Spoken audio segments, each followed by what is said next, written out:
Charlie and the Great Glass Elevator, Chapter 15. Goodbye, Georgina. When Mr. Wonka had finished reading the recipe, he carefully folded the paper and put it back into his pocket. A very, very complicated mixture, he said, so you can wonder it took me so long to get it just right. He held up the bottle high and gave it a little shake, and the pills rattled noisily inside it, like glass beads. Now, sir, he said, offering the bottle first to Grandpa George. Will you take one pill or two? Will you solemnly swear, said Grandpa George, that it will do what you say it will and nothing else? Mr. Wonka placed his free hand on his heart. I swear it, he said. Charlie edged forward. Grandpa Joe came with him. The two of them always stayed close together. Please excuse me for asking, Charlie said, but are you really absolutely sure you've got it quite right? Whatever makes you ask a funny question like that? Said Mr. Wonka. I was thinking of the gum you gave to Violet Beauregarde, Charlie said. So that's what's bothering you, cried Mr. Wonka. But don't you understand, my dear boy, that I never did give that gum to Violet? She snatched it without permission, and I shouted, Stop, don't spit it out. But the silly girl took no notice of me. Now Wonkavite is altogether different. I am offering these pills to your grandparents. I am recommending them.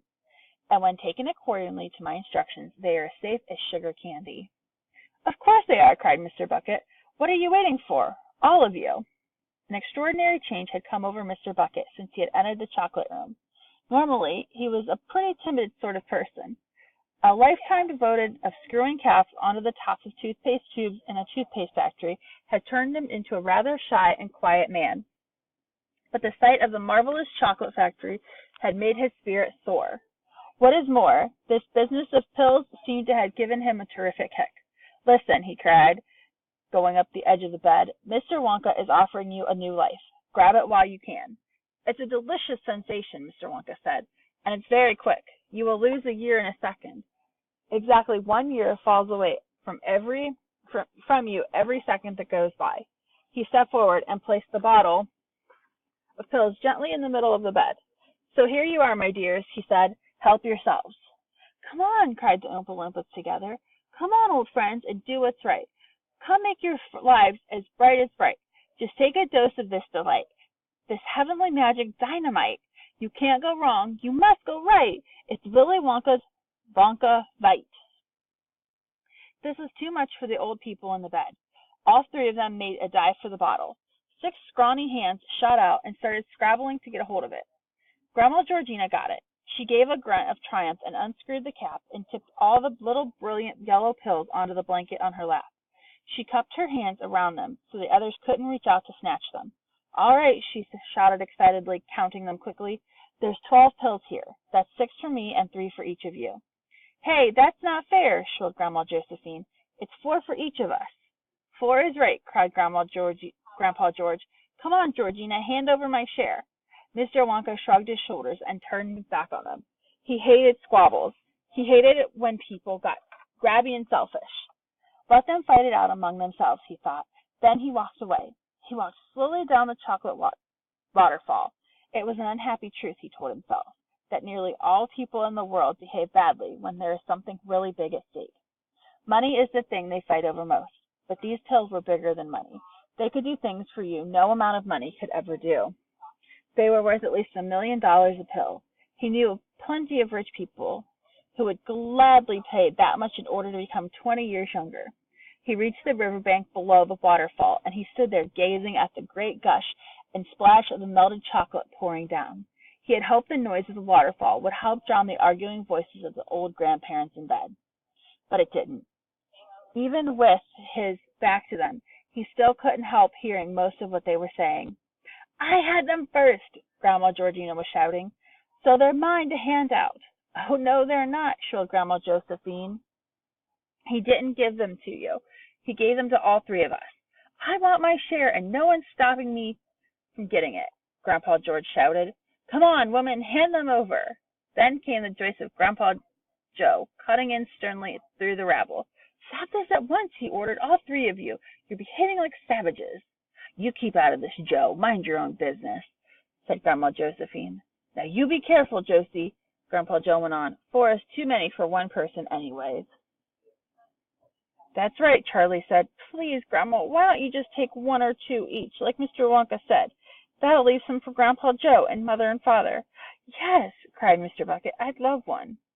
Oh, wouldn't it be wonderful, Mrs. Bucket said, to be 20 years younger and not have aching feet anymore? Could you spare us just 1 for each of us, Mother? I'm afraid not, said Grandma Georgina. These pills are especially reserved for us 3 in bed. Mr. Wonka said so. I want my share, said Grandpa George. Come on, Georgina, dish 'em out. Hey, let me go, you brute, cried Grandma Georgina. You're hurting me. Ow. All right. I'll share them with you if you stop twisting my arm. That's better. Here's 4 for Josephine, 4 for George, and 4 for me. Good, said Grandpa George. Now who's got some water? Without looking around, Mr. Wonka knew that the 3 Oompa Loompas would be running to the bed with glasses of water. Oompa Loompas were always ready to help. There was a brief pause, and then, well, here goes, cried Grandpa George. Young and beautiful, that's what I'll be, shouted Grandma Josephine. Farewell, old age, cried Grandma Georgina. All together now, down the hatch. Farewell, old age, Grandma Georgina cried. Then there was silence. Mr. Wonka was itching to turn around and look, but he forced himself to wait. Out of the corner of one eye, he could see a group of Oompa Loompas, all motionless, their eyes fixed intently on the direction of the big bed over the elevator. Then Charlie's voice broke silent. Wow, he was shouting. Just look at that. It's fantastic. It's incredible. I can't believe it, Grandpa Joe was yelling. They're getting younger and younger. They really are. Just look at Grandpa George's hair. Mother, shouted Mrs. Bucket to Grandma Georgina. Oh, Mother, you're beautiful. You're so young. And just look at Dad, she went on pointing to Grandpa George. Isn't he the most handsome thing? What's it feel like, Josie? Asked Grandpa Joe excitedly. Tell us what it feels like to be back to 30 again. Wait a minute. You look younger than 30. You can't be a day more than 20. But that's enough, isn't it? I would stop there if I were you. 20's quite young enough. Mr. Wonka shook his head sadly and passed the hand over his eyes. Had you been standing very close to him, you would have heard him murmuring softly under his breath, Oh, dearie, dearie me, here we go again. Mother, cried Mrs. Bucket, and now there was a shrill note of alarm in her voice. Why don't you stop, Mother? You're going too far. You're going under 20. You can't be more than 15. You're 10. You're getting smaller, Mother. Josie, shouted Grandpa. Josie, don't do it. You're shrinking. You're a little girl. Stop her. Somebody, quick. They're all going too far, cried Charlie. They took too much, said Mr. Bucket. Mother's shrinking faster than any of them, wailed Mrs. Bucket. Mother, can't you hear me? Mother, can you stop? My heavens, isn't it quick, Mr. Bucket, who seemed to be the only one enjoying it. It really is a year a second. But they've hardly got any more years left, wailed Grandpa Joe. Mother's no more than 4 years now, Mr. Bucket cried. She's 2, 3, 1. Gracious me, what's happening to her? Where's she gone? Mother, Georgina, where are you? Mr. Wonka come quick. Come here, Mr. Wonka. Something frightful's happened. Something's gone wrong. My mother's disappeared. Mr. Wonka sighed and turned around and walked slowly and quite calmly back toward the bed. Where's my mother? Bawled Mrs. Bucket. Look at Josephine, cried Grandpa Joe. Just look at her, I ask you. Mr. Wonka looked first at Grandma Josephine. She was sitting in the middle of the huge bed, bawling her head off. Wah, wah, wah, she said. Wah, wah, wah. She's a screaming baby, cried Grandpa Joe. I've got a screaming baby for a wife. There's the other one. The other one's Grandpa George, Mr. Bucket said, smiling happily. The slightly bigger one over there crawling around. He's my wife's father. That's right, he's my father, wailed Mrs. Bucket. And where's Georgina, my old mother? She's vanished. She's nowhere. Mr. Wonka! She's absolutely nowhere. I saw her getting smaller and smaller, and in the end, she's got so small she just disappeared into thin air. What I want to know is where has she gone, and how in the world are we going to get her back? Ladies and gentlemen, said Mr. Wonka, coming up close and raising both hands for silence, please, I beg you, do not rustle yourselves. There's nothing to worry about. You call it nothing, cried poor Mrs. Bucket, when my old mother's gone up the spout and my father's howling a baby. A quite lovely baby, said Mr. Wonka. I quite agree, said Mr. Bucket. "What about my Josie?" cried Grandpa Joe. "What about her?" said Mr. Wonka. "Well, a great improvement, sir," said Mr. Wonka. "Don't you agree?" "Oh, yes," said Grandpa Joe. "I mean, no. What am I saying? She's a howling baby." "But in perfect health," said Mr. Wonka. "May I ask you, sir, how many pills she took?" "4," Grandpa Joe said glumly. "They all took 4." Mr. Wonka made a wheezing noise in his throat, and a look of great anguish came over his face. "Why, oh, why can't people be more sensible?" he said sadly. "Why don't they listen to me when I tell them something? I explained very carefully beforehand that each pill makes the taker exactly 20 years younger. So if Grandma Josephine took 4 of them, she automatically came younger by 4 times 20, which is, wait a minute, 2 4s are 8, add a knot, that's 80. So she's automatically younger by 80 years. How old, sir, is your wife, may I ask, before this happened?" "She was 80 her last birthday," Grandpa Joe answered. "She was 80 in 3 months." "There you are, then," Mr. Wonka cried, flashing a happy smile.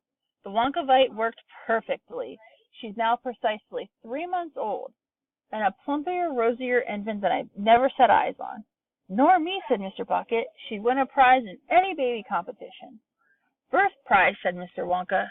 "Cheer up, Grandpa," said Charlie, taking the old man's hand in his. "Don't be sad. She's a beautiful baby." "Madam," said Mr. Wonka, turning to Mrs. Bucket, "how old, may I ask, was Grandpa George, your father?" 81, wailed Mrs. Bucket. "He was 81 exactly." "Which makes him a great big bouncing 1-year-old boy now," said Mr. Wonka happily. "How splendid," Mr. Bucket said to his wife. "You'll be the first person in the world to have to change your father's diapers." "He can change his own rotten diapers," said Mrs. Bucket. "What I want to know is, where's my mother? Where's Grandma Georgina?" "Oh, ha, ha! Oh, no! Yes, indeed. Where has Grandma Georgina gone? How old, please, was the lady in question?" 78, Mrs. Bucket told him. "Well, of course," laughed Mr. Wonka. "That explains it." "Explains what?" snapped Mrs. Bucket. "My dear madam," said Mr. Wonka, "if she was only 78, she took enough Wonkavite to make her 80 years younger than naturally. She's vanished. She's bitten off more than she could chew. She's taken more years off than she had." "Explain yourself," said Mrs. Bucket. "Simple arithmetic," said Mr. Wonka. "Subtract 80 from 78, and what do you get?" -2, said Charlie. "Hooray!" said Mr. Bucket. "My mother-in-law is -2 years old." "Impossible," said Mrs. Bucket. "It's true," said Mr. Wonka. "And where is she now, may I ask?" said Mrs. Bucket. "That's a good question," said Mr. Wonka. "A very good question. Yes, indeed. Where is she now?" "You don't have the foggiest idea, do you?" "Of course I do," said Mr. Wonka. "I know exactly where she is." "Then tell me." "You must try to understand," Mr. Wonka said, "that if she is now -2, she's got to add 2 more years before she can start from naught. She's got to wait it out." "Where does she wait?" said Mrs. Bucket. "In the waiting room, of course," said Mr. Wonka. "Boom, boom," said the drums of the Oompa Loompa band. "Boom, boom, boom, boom." And all the Oompa Loompas, all hundreds of them, standing in there in the chocolate room, began to sway and dance to the rhythm of the music. "Attention, please," they sang.